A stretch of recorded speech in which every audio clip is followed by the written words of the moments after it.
eh, jangan meremehkan doa. Dalam doa itu selalu terjadi sesuatu. Nah, terjadi sesuatu itu apa? Waktu saudara berdoa, dia bisa terjadi A atau B, iya atau tidak, terima atau saudara tolak, terima kesembuhan, tolak bala, malapetaka dalam nama Tuhan Yesus, aku tengking. Itu di sini saudara menolak, di sini saudara menerima. Ketika engkau berdoa, sesuatu terjadi. Saya ulang lagi ya. Iya, tidak. A atau B. Bisa jadi A atau B. Terima atau saudara tolak. Gitu ya. Nah, kira-kira begini. Saudara berdoa, ini saya sudah sampaikan ya. Berdoa misalnya keadaan. Saya ulang lagi ya, nggak apa-apa. Dalam nama Tuhan Yesus, keadaan biar terjadi sesuai dengan harapanku. Saudara berdoa, ketika yang saudara doakan itu, ini yang saya katakan A, tidak terjadi. Kan tadi saya katakan, doa pasti terjadi sesuatu. Ketika saudara berdoa untuk situasi yang seperti tadi saya katakan tidak terjadi, maka, itu A ya, maka dia akan terjadi yang B. Apanya? Hati kita. Saya kalau konseling dengan seseorang dalam hidup rumah tangga, ya bagaimana ya Pak, saya tuh terhadap pasangan saya terjadi ketidakcocokan. Biasanya seorang hamba Tuhan akan berkata, kamu doa. Ya udah, saya berdoa. Pasti kamu berdoa supaya pasangan hidupmu itu berubah ya. Ya begitu, iyalah, supaya dia nggak, ya temperamennya kurang bagus, karakternya kurang bagus gitu ya. Berdoa supaya menjadi bagus. Kamu tetap berdoa. Kalau yang kamu doakan itu tidak terjadi, ini berarti keadaan hati pasangannya. Maka kalau kamu terus berdoa, sesuatu terjadi adalah hatimu yang berubah. Pasangan hidupmu itu kamu harus anggap, dan orang ini paling gak suka sama durian. Jadi kalau satu ruangan ini ada yang makan durian, dia kabur. Cium bau duriannya aja udah pusing. Dia ini durian. Durian itu kan duri ya, sakit gitu ya. Mungkin kamu nggak suka dengan durian dan kamu berdoa supaya pasangan hidupmu, yang saya kasih contoh adalah durian, berubah menjadi apel yang adalah kesukaan saya. Waktu kamu berdoa, si durian itu tetap jadi durian. Ada yang berubah, hatimu yang berubah, tiba-tiba kamu jadi suka sama durian. Di sini ada nggak ya orang yang kerajingan sama durian? Kalau dengar durian ada di sana, dikejar. Wah, kalau udah ketemu durian seperti apa? Dalam arti yang saya katakan berdoa itu, hatimu yang berubah. Kalau hatimu yang berubah, hatimu yang menentukan keadaan. Dia tetap durian, tetapi ketika kamu berdoa, hatimu berubah, jadi suka sama durian. Kira-kira apa yang terjadi dengan rumah tangga yang saya ceritakan tadi? Dengan karakter dia orangnya super cuek, dikit-dikit marah. Ketika hatinya berubah, menghadapi hal itu, bisa dinikmati gak? Selalu nangkap ini ya. Itu ya. Jadi, saya udah ajarkan beberapa minggu yang lalu, mulai dari tahun lalu, doakan, ya kalau saudara mau, ya doakan keadaan. Kalau keadaan tidak berubah, saudara harus percaya sesuatu terjadi, yaitu hatimu yang berubah. Kalau hatimu yang berubah, berarti hatimu yang menentukan keadaan. Bahagia kamu, sukacita kamu, bukan ditentukan oleh keadaan. Tapi kalau saudara doakan keadaan dalam nama Tuhan Yesus terjadi sesuai dengan harapan, maka keadaan itu yang akan menentukan hatimu bahagia, sedih, atau kecewa. Tapi kalau saudara mendoakan hatimu, contoh tadi soal durian dan apel, hatimu yang akan menentukan keadaan. Bahagiamu, sukacitamu, hatimu yang menentukan. Saya sering katakan bahagia itu bukannya perasaan, tetapi keputusan. Artinya kalau saudara berdoa terjadi sesuatu, ya kalau hatimu yang berubah, itu saudara menjadi Kristen termostat. Kalau saudara berdoa keadaan yang berubah, nanti keadaan yang menentukan hatimu itu Kristen termometer. Termometer itu, ya, pengukur suhu, tergantung apa? Sekitar. Dia mau menjadi Misalnya 23 derajat, 25 derajat, 32 derajat, tergantung sekitar. Sekitar, udara sekitarnya mempengaruhi Kristen termometer. Nangkep ini. Nah, kalau saudara menjadi Kristen termostat, termostat itu yang menentukan. Misalnya AC ini saya setel, misalnya 23, maka dia harus menjadi 23. Begitu dia naik lagi 25, panas di sini, si termostat itu bekerja, berusaha untuk menguasai ruangan ini menjadi 23. So, nangkep ini nggak? Indah kan? Ya? Oke. Nah, sekarang baru start khotbah. Coba keluarkan Markus 11 ayat 20 sampai 26. Jangan meremehkan doa. Di awal udah saya kasih pembukaan. Sekarang saya mau berdoa tentang saudara keluarin yang jelek-jelek, ya. Dalam nama Tuhan Yesus, kebencian yang di dalam hati saya keluar. Karena hatimu yang menentukan keadaan, maka hatimu harus dibersihkan. Ada amarah, buang jauh-jauh. Dapat berita, wah, yang begitu menyakitkan, yang begitu mengecewakan, yang begitu menyeramkan, begitu menakutkan, saudara pastikan masuk dulu di dalam hati, ya. Saudara filter dulu sama firman. Nah, karena hatimu yang menguasai keadaan, nanti responmu tergantung daripada firman yang sudah membersihkan hatimu, ya. Coba kita lihat, dengan cara apa sih? Kita baca dulu ya ini, ya. Pagi-pagi ketika Yesus dan murid-muridnya lewat, mereka melihat pohon ara tadi sudah kering sampai ke akar-akarnya. Kok bisa ya satu pohon, ya, yang tadinya segar penuh daun, rimbun sekali, tetapi gak ada buah? Ini ceritanya, ya. Besokannya murid-muridnya lihat, loh, kok pohon yang tadi begitu segar, banyak daunnya, cuma gak ada buahnya, mati. Ya, pagi-pagi ketika Yesus dan murid-muridnya lewat, mereka melihat pohon ara tadi sudah kering sampai ke akar-akarnya. Next, 21. Maka teringatlah Petrus akan apa yang telah terjadi, lalu ia berkata kepada Yesus, Rabi, lihatlah pohon ara yang kau kutuk, padahal bukan dikutuk, ya, cuma ngomong, pohon ara yang kau kutuk itu sudah kering. Sekarang keluarin ayat 14-nya. 14, ayo, biar saudara mengerti. Nah, ya, Tuhan Yesus cuma ngomong begini sama pohon yang penuh dengan daun rimbun, itu kan gak ada buahnya. Maka katanya kepada pohon itu, jangan lagi seorang pun makan buahmu. Udah, itu aja, selama-lamanya. Dan murid-muridnya pun mendengar itu. Nah, terjadi yang tadi saya katakan, hanya perkataan. Ayo, lanjut ayat 22-nya. Mau praktek, kata Tuhan lah, kurang lebih begitu, bahwa dalam perkataan kita, di mana hati yang menguasai keadaan, kata-kata kita itu akan menguasai keadaan. Yesus menjawab mereka, percayalah kepada Allah, perlu iman. Kedua, ayat 23, keluarkan ucapan dan percaya ucapanmu itu akan terjadi, ya. Aku berkata kepadamu, sesungguhnya barang siapa berkata kepada gunung, bukan pohon ara lagi, gunung ini beranjak dan tercampaklah ke dalam laut, asal tidak bimbang hatinya, tetapi percaya bahwa apa yang dikatakannya itu akan terjadi, maka hal itu akan terjadi baginya. Terus, dengan apa? Memandang jauh ke depan, imajinasi. Karena itu aku berkata kepadamu, apa saja yang kamu minta dan doakan, percayalah bahwa kamu telah menerimanya, maka hal itu akan diberikan kepadamu.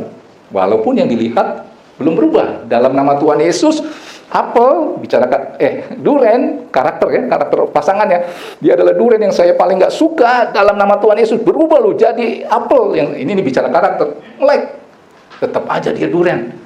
Harus bayangkan, duren itu terasa apel, bayangkan dia jadi apel, berdoa supaya suka sama duren. Ini bicara karakter pasangan hidup yang tadi, ya.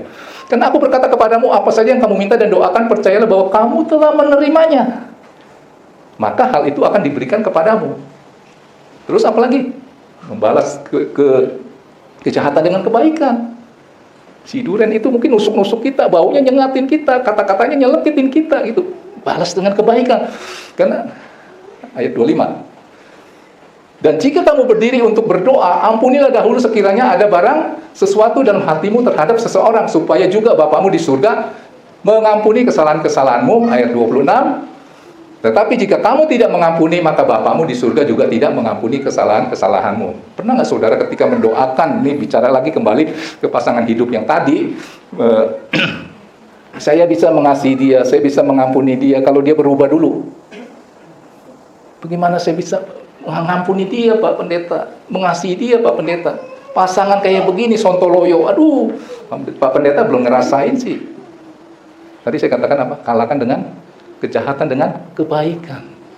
Kalau saudara maunya, dia berubah dulu dong jadi apel. Nanti saya cintai itu orang itu ya. Karena sudah berubah menjadi apel. Semua orang juga bisa.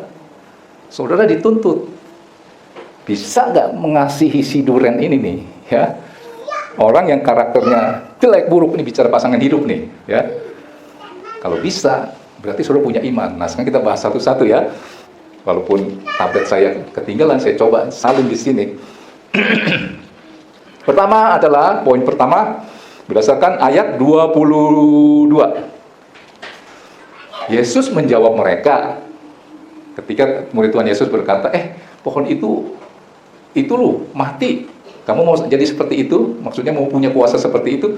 Yesus menjawab mereka, percayalah kepada Allah. Tapi bahasa Inggrisnya, King James Version-nya berkata apa? Bukan believe in God, tetapi have faith in God. Punyalah iman di dalam Allah. Perlu iman. Apa itu iman? Keluarkan dulu. Ibrani 11 ayat 1. Cepat.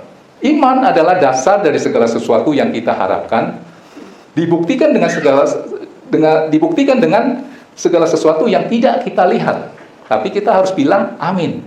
Walaupun mata melihat gak ada yang berubah. Duren tetap duren. Tapi yang berubah apa? Hatimu berkata, terima kasih Tuhan Yesus sudah menjawab doa saya. Tapi duren tetap duren. Hatimu yang berubah jadi suka atau cinta sama duren. Iman itu adalah memandang sesuatu dengan matanya Tuhan. Itu iman. Apa iman? Iman adalah memandang sesuatu dengan mata Tuhan. Tangkap ini enggak? Iman adalah dasar dari segala sesuatu yang kita harapkan dan bukti dari segala sesuatu yang tidak kita lihat. Jadi iman adalah terjadi dari segala sesuatu yang tidak dapat kita lihat. Itu iman. Coba di ayat 3-nya kali kalau nggak salah ya. Karena saya nggak mau catatan. Ayat 3 coba. Nah, karena iman kita mengerti bahwa alam semesta telah dijadikan oleh firman Allah ya. Tuhan kan berfirman, jadilah terang, jadilah ini, jadilah itu, pakai firman. Sehingga apa yang kita lihat telah terjadi dari apa yang tidak dapat kita lihat. Si duren itu dia nggak berubah, tetap duren, tetap nyakitin. Tapi cara pandang saudara yang berubah. Tangkap ini ya. Sehingga apa yang kita lihat telah terjadi dari apa yang tidak dapat kita lihat. Kita tidak bisa melihat nih. Yang sesungguhnya ketika Tuhan tidak mengubah si duren ini jadi apel, ada maksud yang baik buat kita. Nah, iman itu adalah melihat dengan matanya Tuhan. Saya ambil contoh ya. Coba dikeluarkan 1 Tesalonika 5 ayat 16 sampai 18. Saudara mau cek iman saudara ini kadarnya seperti apa? Coba kita tes. Saudara coba lakukan ini, ya. Bisa digabung nggak? Ya, kita baca dulu ini. Saya sering katakan begini. Kita berdoa, ya, supaya Tuhan melakukan apa yang menjadi kehendak kita. Setuju dong? Berdoa seperti itu bukan? Ya. Ini bicara yang SD-nya gitu ya.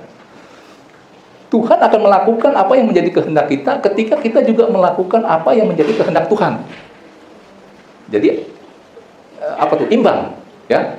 Maunya Tuhan apa? Kita lakukan. Tuhan pasti akan melakukan apa yang menjadi kehendak kita. Dan firman Tuhan berkata apa? Bersukacitalah senantiasa. Ini maunya Tuhan. Tetaplah berdoa, mengucap syukurlah dalam segala hal, sebab itulah yang dikehendaki Allah di dalam Kristus Yesus bagi kamu. Di masa pandemi, firman ini begitu kuat. bekerja dalam hati saya.